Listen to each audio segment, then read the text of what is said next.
Olá pessoal, professor Jean Nunes para mais uma aula de Lei 14.133 de 2021, a nossa lei de licitações e contratos administrativos.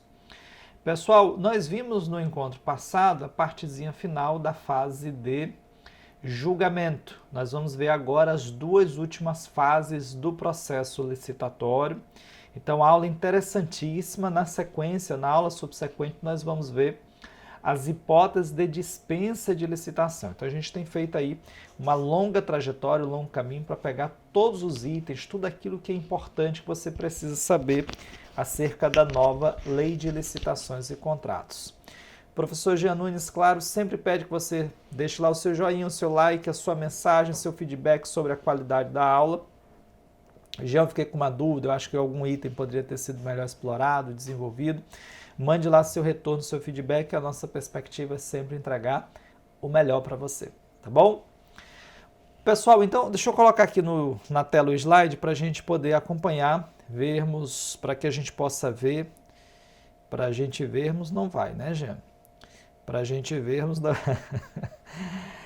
Eita, meu Deus, não vou nem pedir para fazer a edição. Vocês já devem ter percebido que praticamente não tem edição, acho que agora eu estou gravando o 15º vídeo.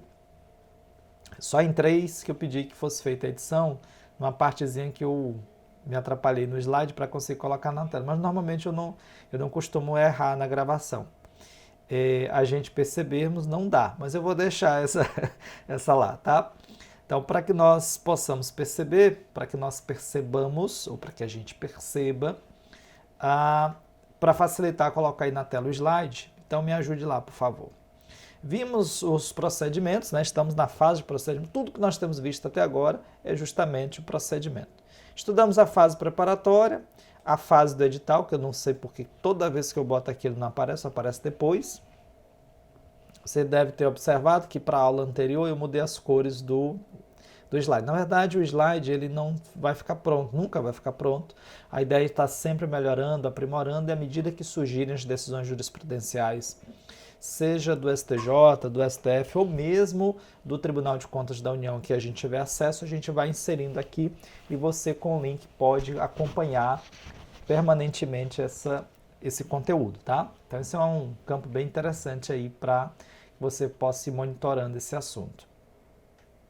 Terminamos a aula passada falando sobre o julgamento. Vimos desclassificação, licitação deserto fracassado, desempate e terminei a aula falando sobre a chamada negociação final. Nós vamos agora para uma parte mais complicada, uma parte mais difícil, que é a chamada habilitação.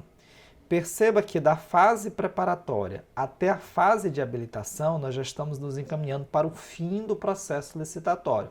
A fase subsequente é a fase recursal e aí em seguida se encerra o procedimento licitatório com a adjudicação, que é a entrega do objeto da licitação ao licitante vencedor, que, como eu disse na aula passada, enseja direito subjetivo à contratação, e a homologação do certame. O que é a homologação do certame, Gia?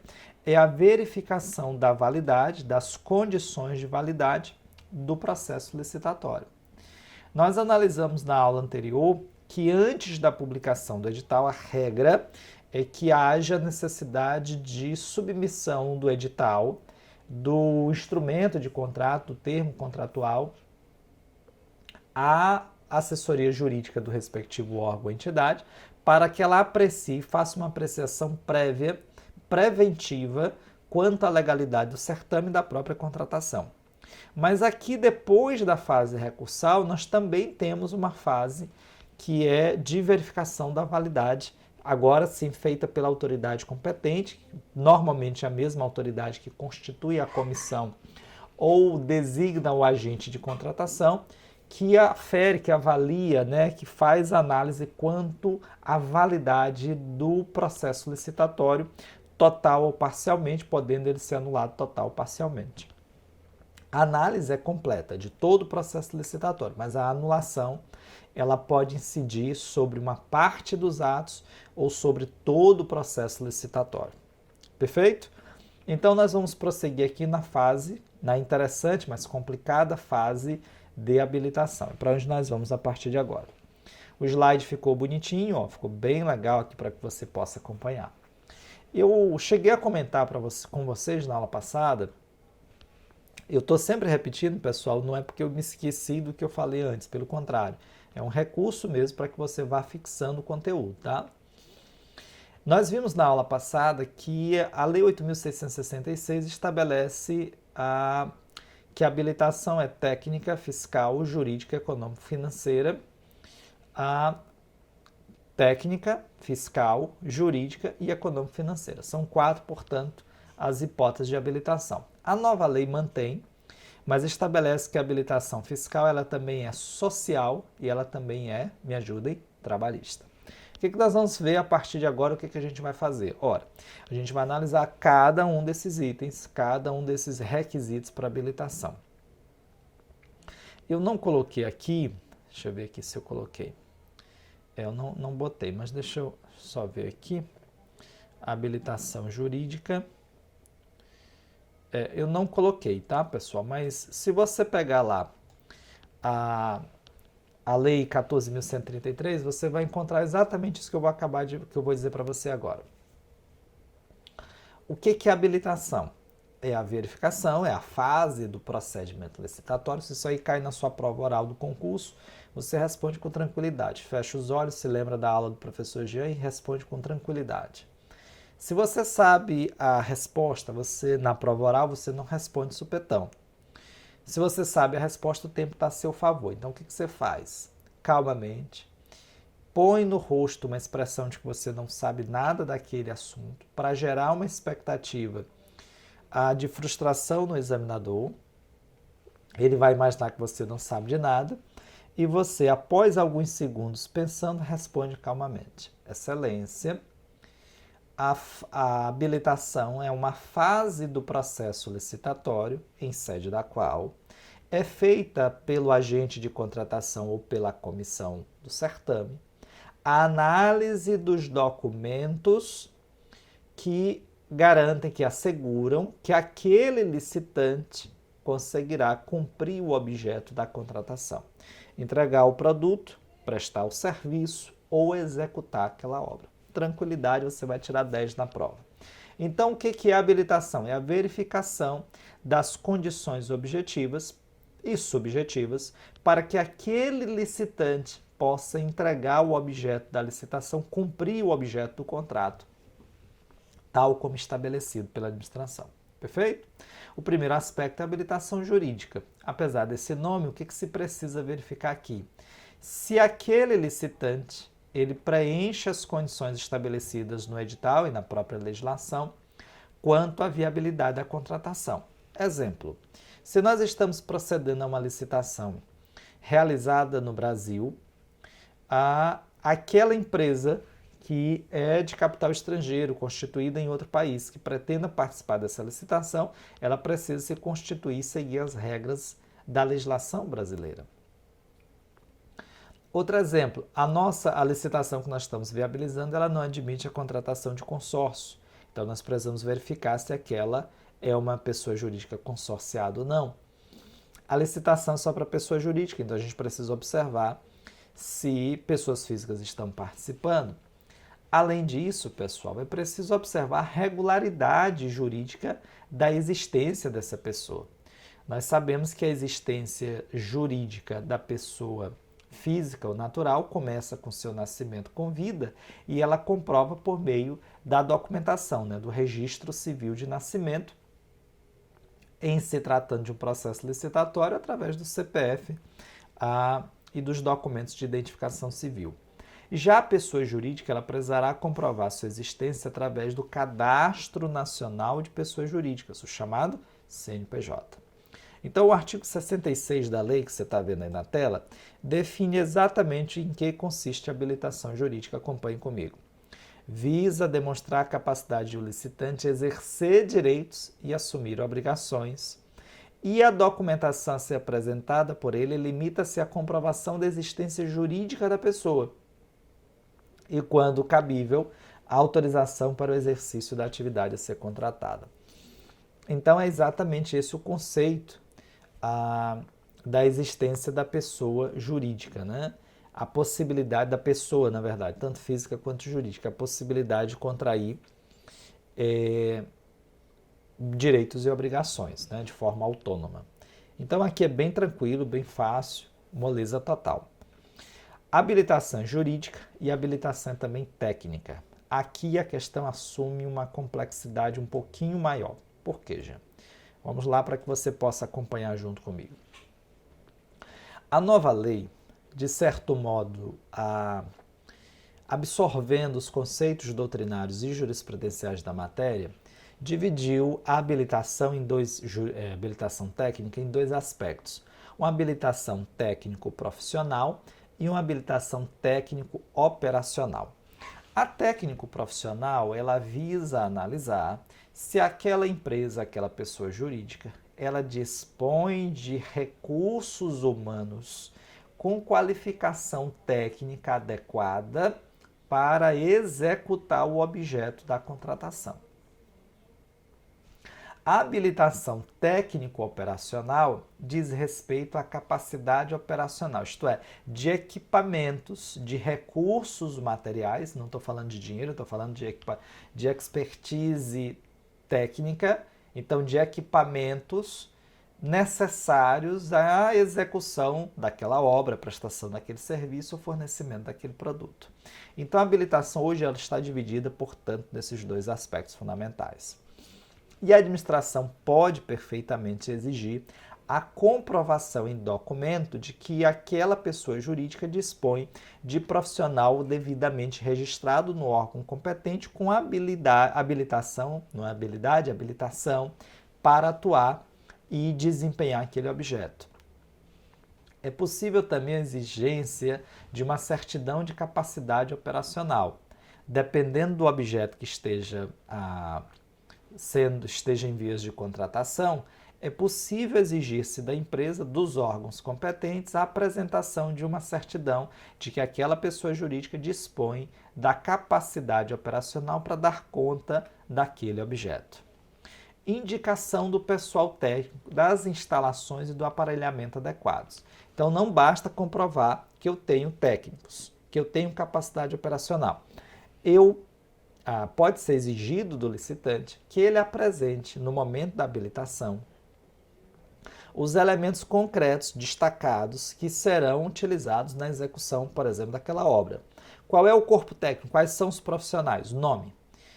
Qual é a habilitação dele? Qual é a sua formação técnica? Quais são os equipamentos?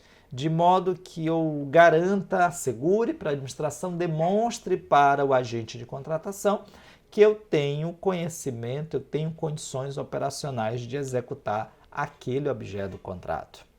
É possível também que determinados requisitos sejam exigidos, previstos em leis especiais e possam também ser cobrados no momento da realização da habilitação.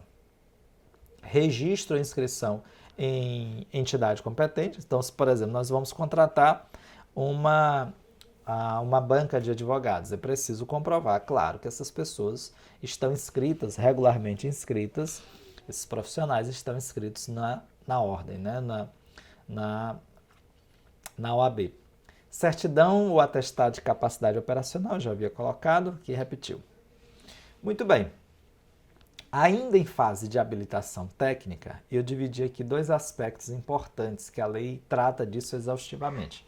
Você vai perceber quando você estiver estudando habilitação na lei que a parte mais trabalhosa, mais extensa, é exatamente a parte de habilitação técnica. E dentro da parte de habilitação técnica, aquela que ela mais consome disposições normativas é exatamente na comprovação dessa experiência. Jean, que comprovação de experiência é essa?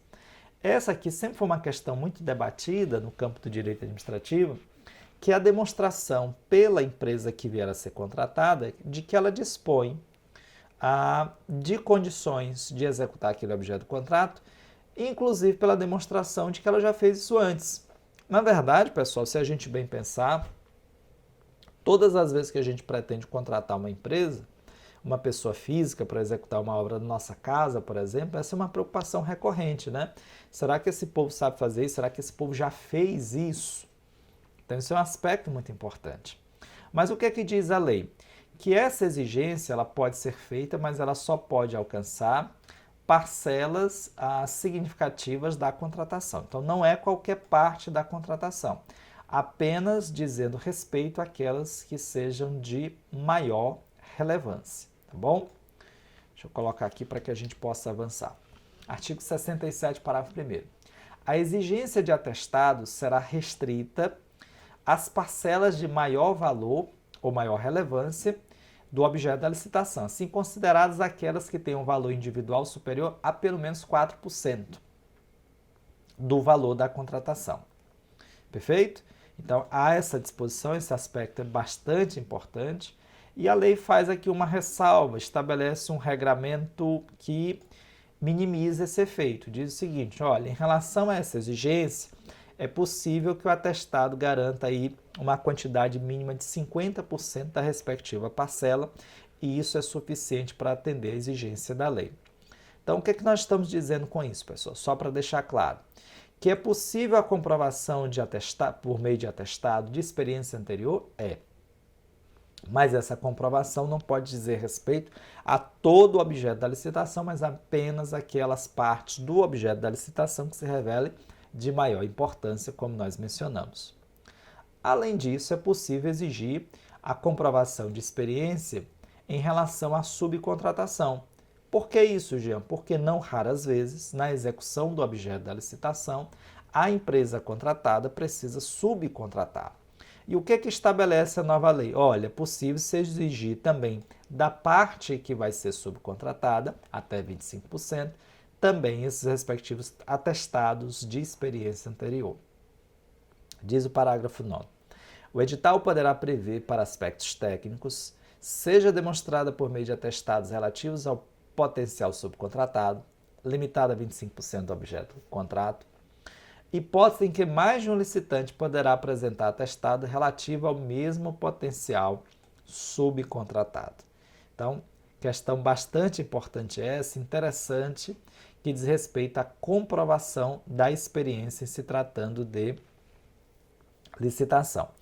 Isso aqui, pessoal, é a comprovação da experiência quanto às parcelas relevantes do objeto contrato. Jean, se eu não tiver atestado, eu posso me valer de outros documentos, outras provas? A lei estabelece que sim, é possível. Acompanhe lá. Olha que interessante. Desde que a obra não seja de engenharia, é possível a comprovação por outros meios, desde que não seja de engenharia, esteja prevista em regulamento, e além disso, haja comprovação de conhecimento técnico e de experiência profissional, um errinho aqui no texto, que eu vou corrigir depois, e haja comprovação de conhecimento técnico e experiência profissional. O que nós estamos dizendo com isso? Que a regra na habilitação é a comprovação por meio de atestados. Se, entretanto, houver previsão em regulamento e não se tratar de obra de engenharia, é possível que essa experiência anterior seja demonstrada por outros meios, outros documentos hábeis, que comprovem a existência do conhecimento técnico e da experiência profissional. Já atestados estrangeiros podem também ser utilizados? Olha o que diz a lei.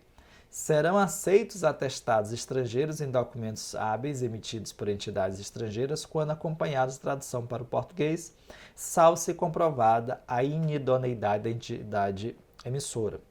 Não é exatamente o caso, mas só para você ter uma ideia. Agora mesmo, em plena pandemia, o fato de uma determinada vacina ter sido aprovada por uma agência internacional de reconhecida capacidade técnica e respeitabilidade, como a própria OMS, tem sido utilizado como parâmetro para admitir o uso emergencial dessa vacina em solo nacional. Então, um raciocínio aí bastante interessante, tá?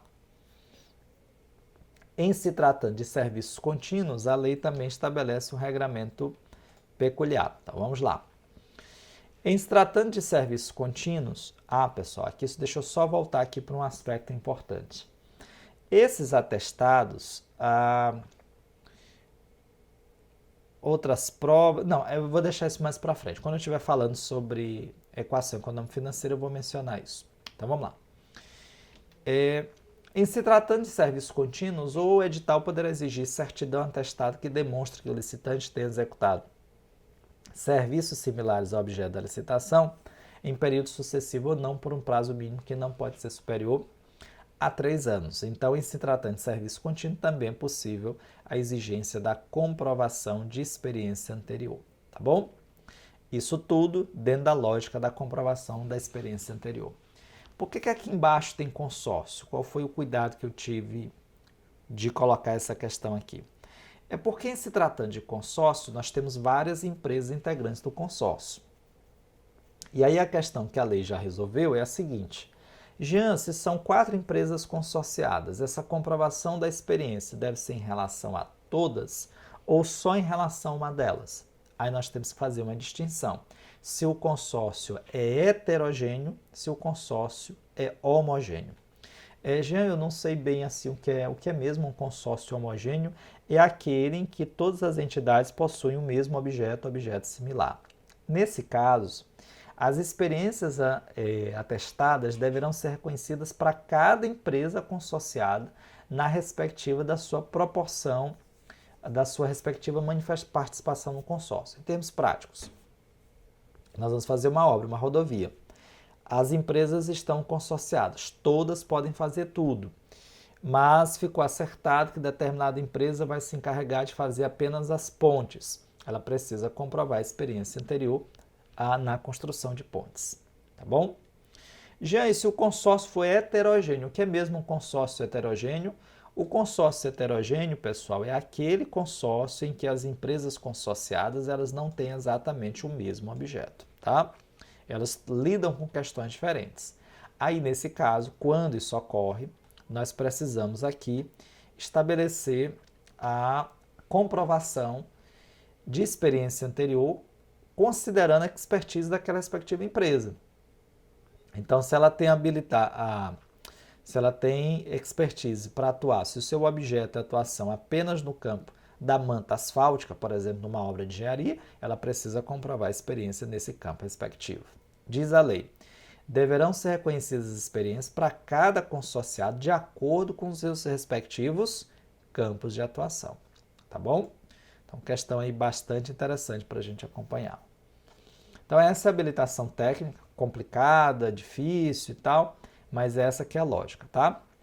Habilitação fiscal, social e trabalhista. Então, não é apenas a habilitação fiscal. Ela é uma habilitação fiscal, social e trabalhista. Vejamos. O que a gente faz aqui? A comprovação da inscrição no Cadastro Nacional de Pessoas Físicas ou de Pessoas Jurídicas, conforme a hipótese. Veja que na habilitação jurídica eu comprovo a existência da pessoa jurídica e a possibilidade dela contrair direitos e obrigações. A regularidade enquanto contribuinte, aí eu comprovo por meio da habilitação econômica, da habilitação social, fiscal e trabalhista. Perfeito? Basicamente, a habilitação fiscal aí que trata especificamente disso. Como? Por meio do CPF ou do CNPJ e, se for o caso, diz a lei, quando possível for, o cadastro junto à Fazenda Estadual ou à Fazenda Municipal. Além disso, a regularidade perante a Fazenda. Essa regularidade eu preciso comprovar, pessoal, por meio de uma certidão negativa ou de uma certidão positiva com efeito de negativa. Lembre-se de que quando se trata de empresa de pequeno porte ou microempresa, ela tem até 5 dias úteis após vencer a licitação para que ela possa se regularizar, apresentar a documentação regular. Ela não está dispensada de apresentar a documentação, ela tem que apresentar a documentação, mesmo que irregular, ou seja, mesmo devedora.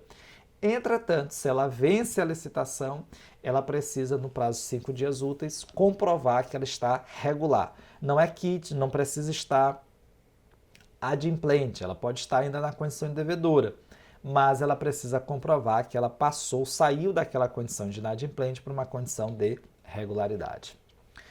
Regularidade relativa à Seguridade Social, INSS, e ao FGTS, que demonstra o cumprimento dos encargos legais constituídos em lei, tá bom? Regularidade perante a Justiça do Trabalho, questão muito importante também.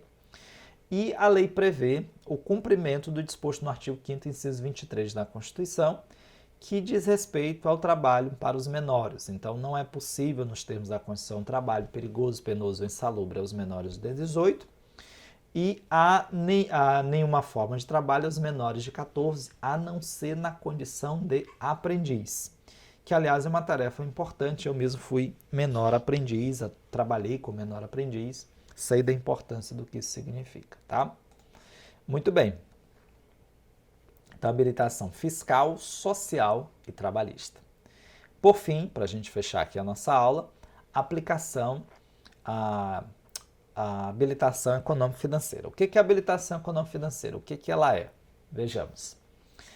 Ela visa demonstrar a aptidão econômica do licitante para cumprir as obrigações decorrentes do contrato e pode ser comprovada por meio de coeficientes e índices econômicos. Mas veja, apesar dela ser uma comprovação da capacidade econômica da empresa, é vedada a exigência de lucro, percentual mínimo de lucro da empresa para que ela possa concorrer e vencer a licitação. Aliás, pessoal, se a gente assim o fizesse, a gente diria que só empresas muito bem consolidadas poderiam participar da licitação.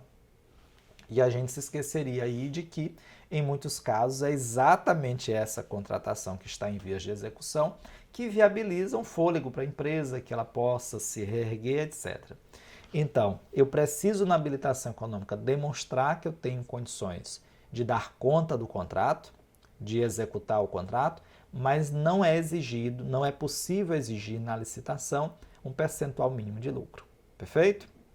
Jean, como é que eu comprovo isso? Nós temos várias hipóteses, várias formas, através dos balanços contábeis, é a regra dos últimos 2 anos. Mas, Jean, se a empresa foi constituída há menos de 2 anos, aí eu apresento o balanço contábil do último exercício financeiro, tá? O que mais? Certidão negativa quanto aos efeitos da falência. Questão interessante aqui diz respeito à concordata, viu? Eu vou dar uma paradinha aqui para explicar. A concordata ela não existe mais, né? Há muito tempo, já desde a entrada em vigor da nova lei de falência, que já não é mais nova, já é antiga, não há mais a figura da concordata. No lugar dela surgiu a recuperação judicial. Observe que aqui a expressão é falência, não tem recuperação judicial. Por que não está aqui recuperação judicial? Porque já no regime da Lei 8666, a jurisprudência dos nossos tribunais superiores se firmou no seguinte sentido. Quando a lei disse que não era viável o Instituto da Concordata, não quis abranger, até porque não existia à época, o Instituto da Recuperação Judicial. E esse instituto não equivale ao da falência, pelo contrário. A lógica da recuperação é permitir que a empresa ganhe um fôlego e se reerga, que ela consiga se levantar. Ora, se assim o é, nada impede, tanto porque não há previsão legal, como também porque a contratação atende aos próprios objetivos da recuperação, que uma empresa em recuperação judicial participe, vença a licitação e seja contratada. Então, questão muito interessante essa. Quem é que não pode participar, não pode vencer a licitação? A empresa em falência, mas a empresa em recuperação judicial pode perfeitamente. A critério da administração pode ser exigida também a declaração ser expedida aí por um respectivo contador, né? Um profissional de contabilidade que pode fazer essa perspectiva de atestar que a empresa vai bem das pernas. Por fim, uma proibição, a proibição já mencionei. Por fim, a dispensa, possível a dispensa dessa exigência de habilitação econômica quando? Artigo 70, inciso 3º.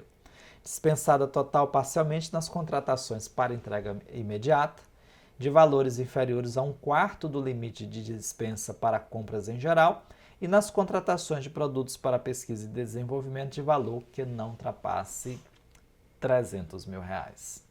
Perfeito, meus amigos? Então aqui a gente encerra a fase de habilitação e nós vamos então para a fase subsequente, que é a de recursos.